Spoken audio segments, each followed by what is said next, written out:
罢了，朕认输，不下了。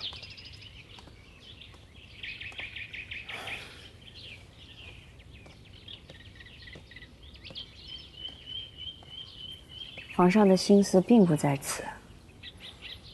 朕想到前朝的事情，心就烦。讷亲带着朝臣们，极力主张嫁景色，不嫁横提。张廷玉算是和皇额娘较疏远的重臣，他为朕思虑，也说要嫁景色，也不知他是否真心实意。应该是。张大人的话，臣妾昨日也听见了。如若横提真的嫁往科尔沁部，尊长的的确是太后的权势。这为父为子，为夫为兄，又为九五之尊，许多的决断，确实让朕为难。皇上对太后是内疚和忌惮，对和敬公主有着父女的血浓之情。但是皇上更是天下的君王，皇上有着多重的身份，必有多重思虑，那就要看什么在皇上心里是最重要的了。朕是皇帝，是大清的君主，朕的心里面不能只有亲人而无朝局。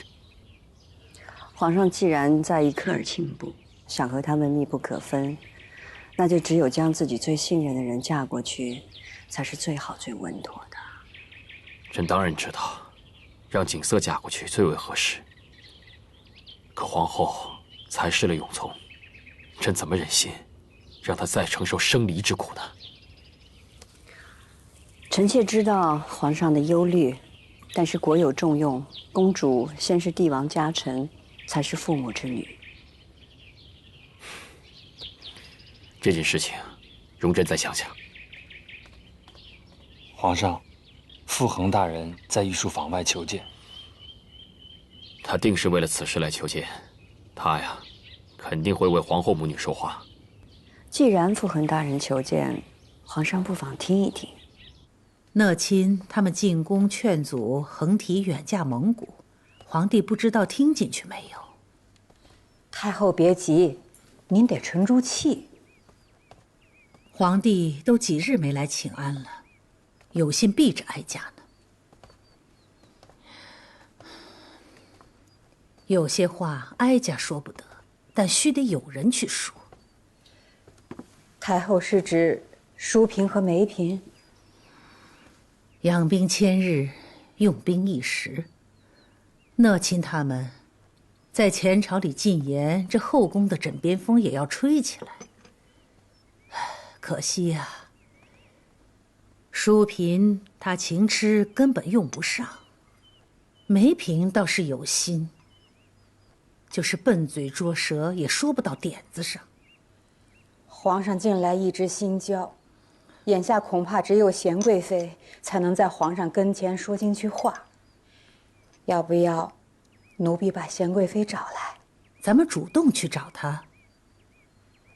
但是哀家还不想给她这个脸面。是。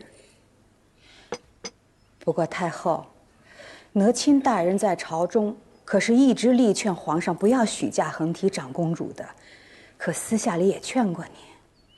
其实，横提长公主嫁到科尔沁部也不是坏事，毕竟科尔沁部是蒙古诸部之首，长公主若嫁过去，与太后您在宫中朝中的地位也是有好处的。这些，哀家怎能不知？可所有的好处堆到一块儿，都不及孩子在身边要紧。当年横绰远嫁，哀家就是为了朝廷，不得不先尽了贵妃的职责，尽量不去想哀家还是个额娘。可如今，哀家整日活在对横绰的思念之中，身边唯一的横提还有可能再要被远嫁，哀家顾不得那些好处职责了。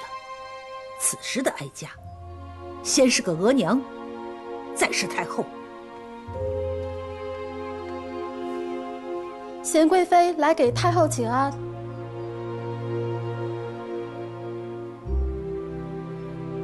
让她进来吧。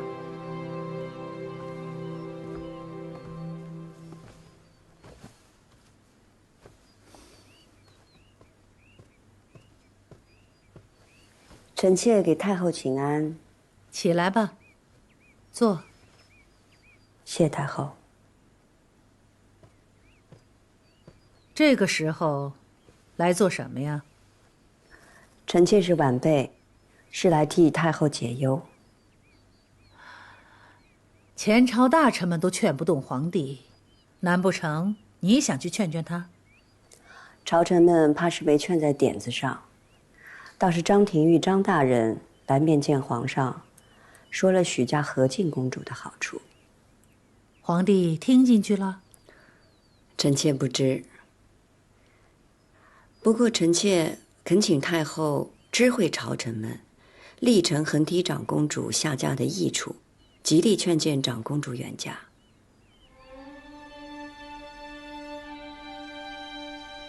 贤贵妃，您这不是戳太后的心窝子吗？不仅如此，太后还要自己递风出去，让皇上知道，太后已经知道了下嫁长公主的益处，极力要将长公主嫁出去。哀家自己去说，要许嫁恒提。是。当然，臣妾不是真的想让太后嫁女，而是想帮太后把长公主留在身边，所以恳请太后行事，前朝后宫齐礼。越是人人知道太后要嫁女，尤其让皇上和皇后知道，越能力保恒提长公主留在宫中。择利而为，是为后妃的选择；力保儿女，是为人母的选择。皇后是额娘，即便她知道，也舍不得自己的女儿的。想必皇后是为母情急，一时乱了方寸，才会不顾病势为和敬公主拼力一搏。这时候太后和皇后谁先定下心来往前走一步，反而可以留住自己的女儿。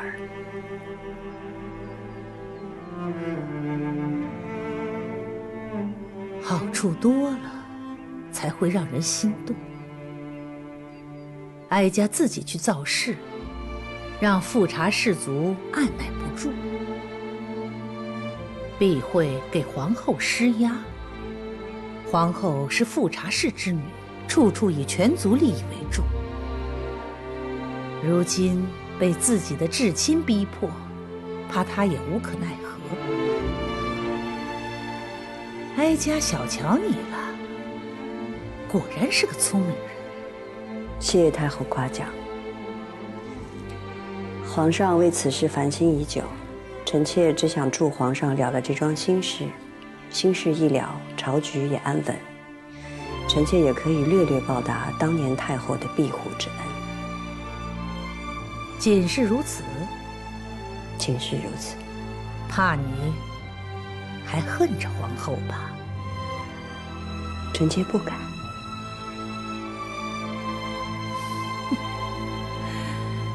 冰雪聪慧，你这脾性，哀家喜欢。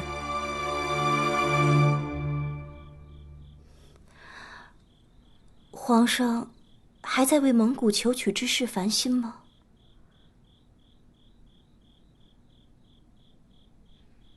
皇上别这么看着臣妾，臣妾不胡乱多嘴就是了。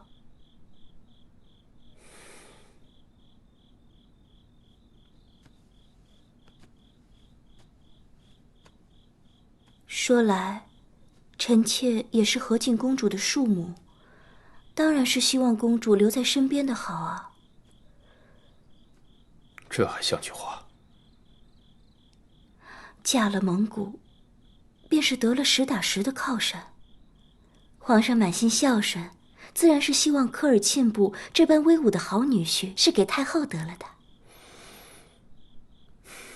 实打实的靠山，这个道理你明白，难道朕不明白吗？皇上当然是最明理的，谁的女婿总帮衬着谁嘛。行了，你别说了，朕意已决。下去吧。臣妾告退。